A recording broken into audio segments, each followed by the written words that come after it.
Welcome to the Blue Oasis Podcast. This is the podcast for finding peace and prosperity in your life, learning the history of hobbies, as well as making a little side hustle out of your hobbies.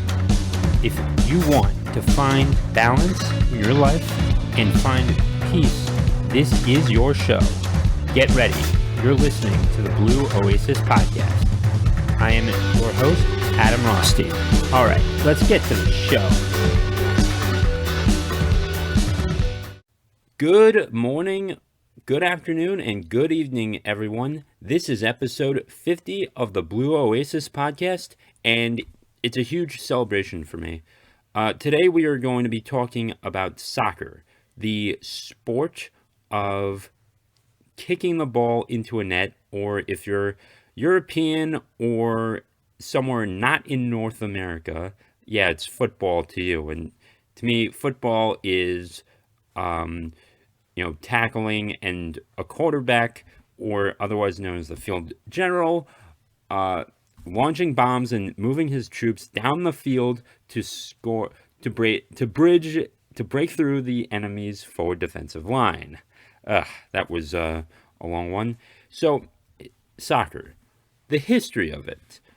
We know that it's the oldest team sport in existence. It's not complicated. All you have to do is get a ball, kick it around, and then get some nets together, and then you would have something to play. And people play this in the street. They play it on the grass. They play it in dirt, and it's definitely something special. Heck, you can play it in a gym for what it's worth, like indoor floor soccer or whatever it's called. But for the most part, it is definitely one of the cheapest games to get into. Now, side hustles, we've seen this before, certainly with basketball trick shots. There are a bunch of TikToks, YouTube videos, and compilations of people showing off their skill set. It's definitely pretty interesting to watch. I think the reason why I never got into this sport was just because it was slow. And it's like, we North Americans do not have a culture surrounded around soccer, because it is because we were focused on baseball, basketball, football, and even more with hockey rather than soccer. And I know I do occasionally will put on a soccer game, and I do like the concept of just 90 minutes straight through and no commercial breaks. I mean, it's like going to the movies, except you're watching a sports game, because like all the ads or the commercials are there, are played before the actual game, and that is definitely a benefit. And I think that's kind of why we're also not like growing the sport, at least in North America, is because advertisers want to just bring it in all the time, and they may go the route of the way baseball is doing it now, when a batter steps into the box and then they just pop up on the screen with an ad of, here's an advertisement for Trident gum or something like that. So that is definitely something they may try, and it doesn't mesh well with our business culture. So that's probably why it was not growing. Now soccer has been in the Olympics for, well, as long as the Olympic Federation has been around. It is definitely, it has been played in every single country, whether that is Taiwan or or the United States or Hong Kong or even Singapore and every country in Africa, uh, Europe, and South America. South America probably especially. Uh, yeah, even in Iceland, which you forget is a country sometimes because it's like they're so you know bridged off. They're so isolated from the rest of Europe and they're not even close to North America. Now, in terms of community, soccer is probably the best sport to get started with and just start growing a community and just finding friends. There's definitely a bunch of meetups that you can do, and and I definitely think it is the perfect sport to meet people more than basketball and hockey and baseball too, because you're still constantly moving around and and you can play basically in the rain, sun, and even the snow, but you would have to put on a fur coat or something, or or you'd have to like avoid a bunch of snow, and it would be a little more difficult, uh, but you could do it if you really wanted to in the snow and just clear off the field. So there's that. Now, the professionals. I've seen Lionel Messi and Cristiano Ronaldo. Like these guys are making over 100 million, or like tens of millions a year, uh, and sometimes their contracts are more than most baseball players, and I'm like, that's insane. But then again, this is the most popular sport in the world. And uh, we don't under we as Americans uh, still are like befuddled at that idea. It is it's impressive for any athlete to make that much money. Now, most of you are not professional athletes listening to this, so how do you make money with something that you love? Well, you can definitely post stuff on YouTube and you can write articles and novels about soccer. That is one thing. Uh, you can definitely start a clinic and get people to come to your clinic. Certainly, if you're an expert, definitely, you know, prove your provide your portfolio to your potential clients, get them going, start setting up flyers, and maybe you could set up a summer camp for to teach kids this as well, and just get them on the field. I think that is definitely the perfect sport to get them going. Now, high intensity workouts are the probably the key to um, just getting in shape. And that's another thing. Soccer is definitely a great sport to get in shape. Um, During my off ice time during the summer, I definitely played a little soccer.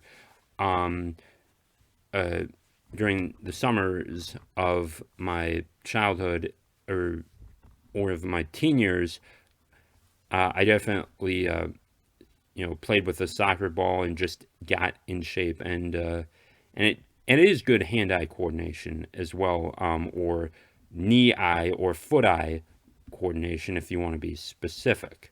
So there's that. Yeah, and if you're into two sports, let's say hockey and soccer, yeah, definitely bring a soccer ball in. Get people into this as well because that's definitely going to help them with their hand-eye coordination, and it just gets more people active. You can burn a lot of calories in an hour with a soccer ball. Like you can definitely do it.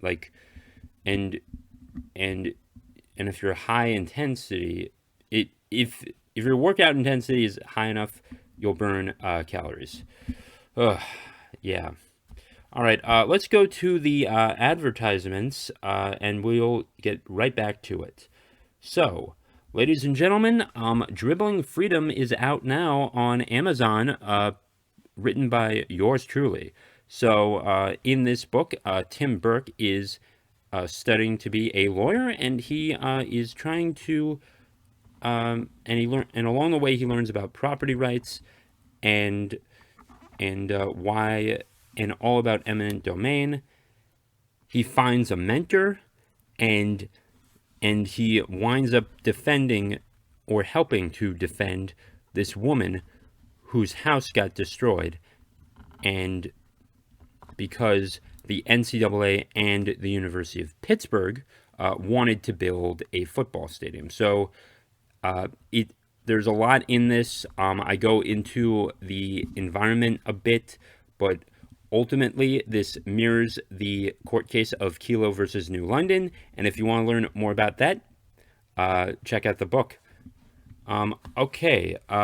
Also, if you are liking what you are hearing here, please consider donating to this podcast.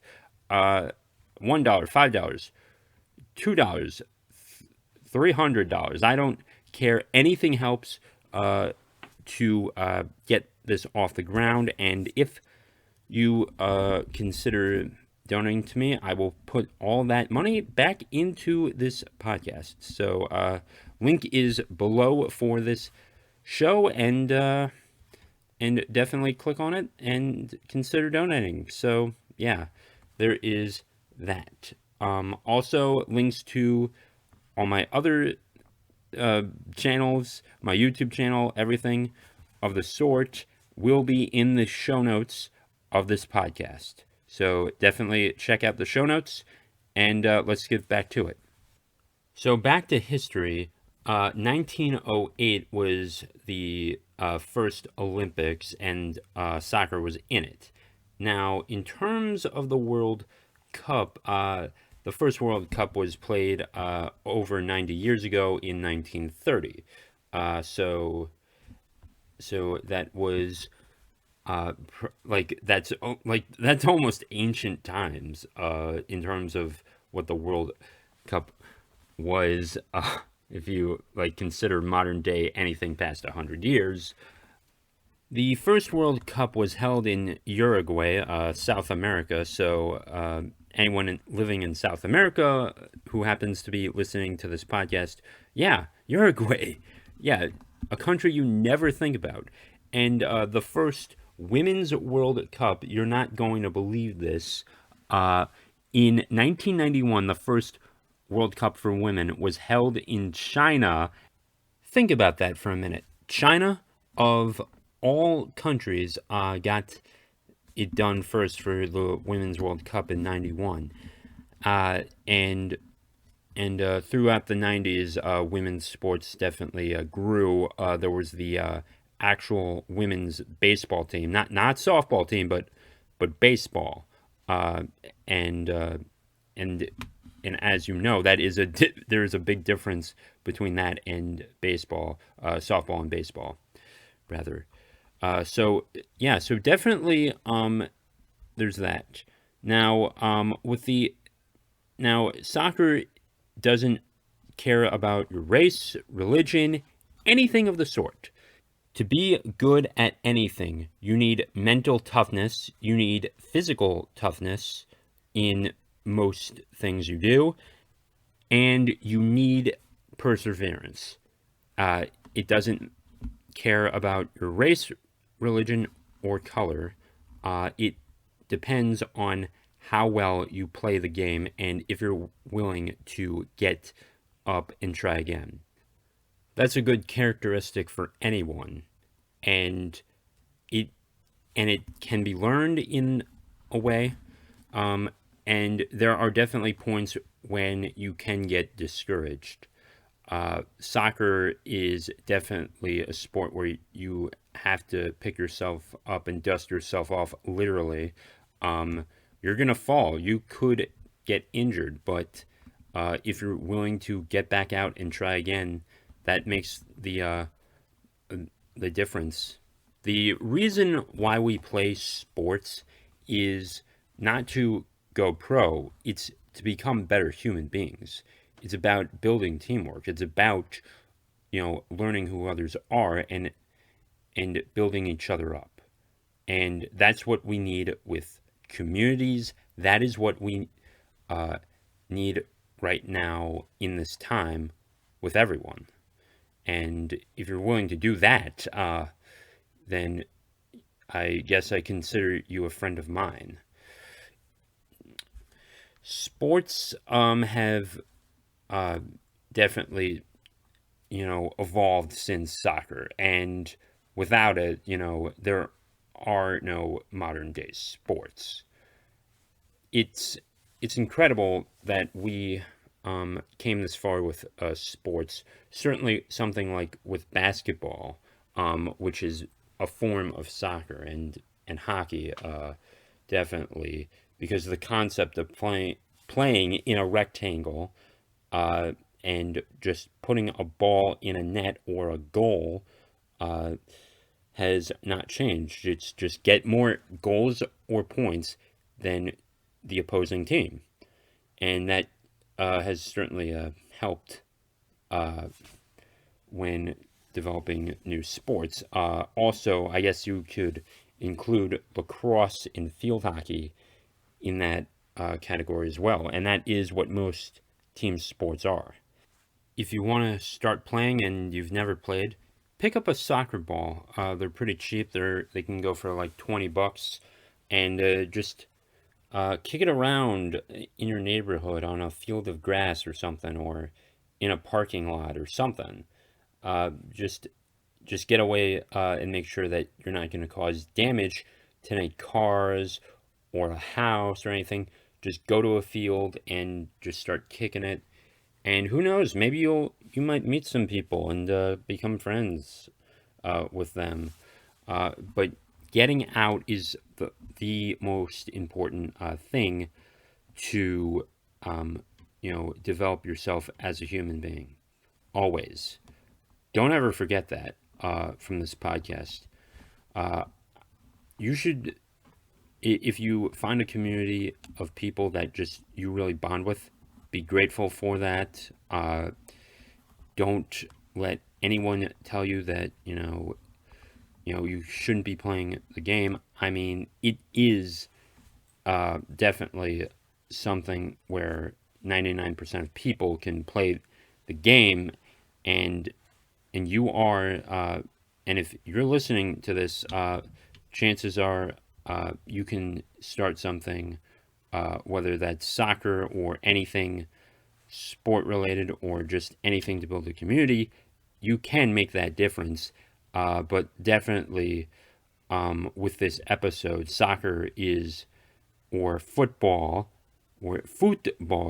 is definitely one sport to do it with, and I think we're going to see it used in the future, and I do think it will grow in popularity once the U.S. men's team gets better, and if it has a good marketing campaign like the MLS, I think it could do well. I don't think it could compete with the NHL, NBA, NFL, or MLB, but I do think it'll just be a top five sport where you could get maybe 10,000 people into a stadium, at least in the United States.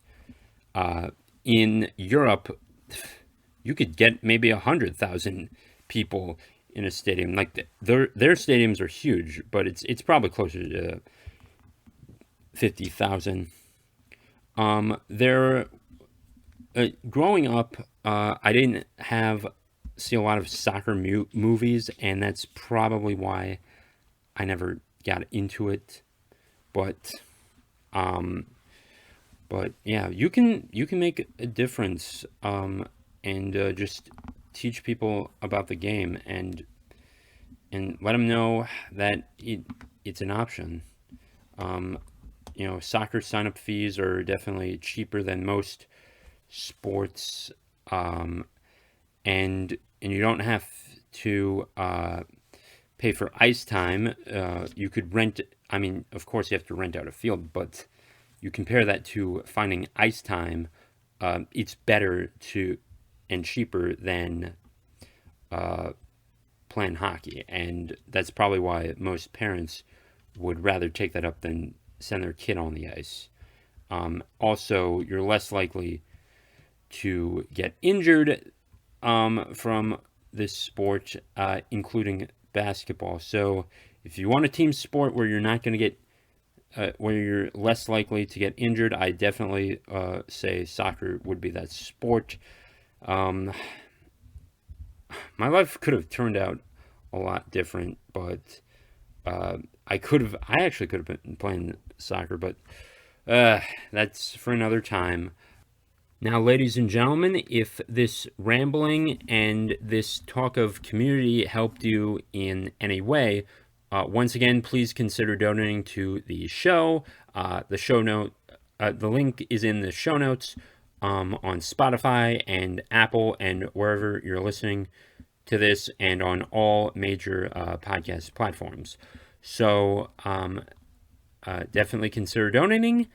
And until then, stay safe, stay great. I'll talk to you then.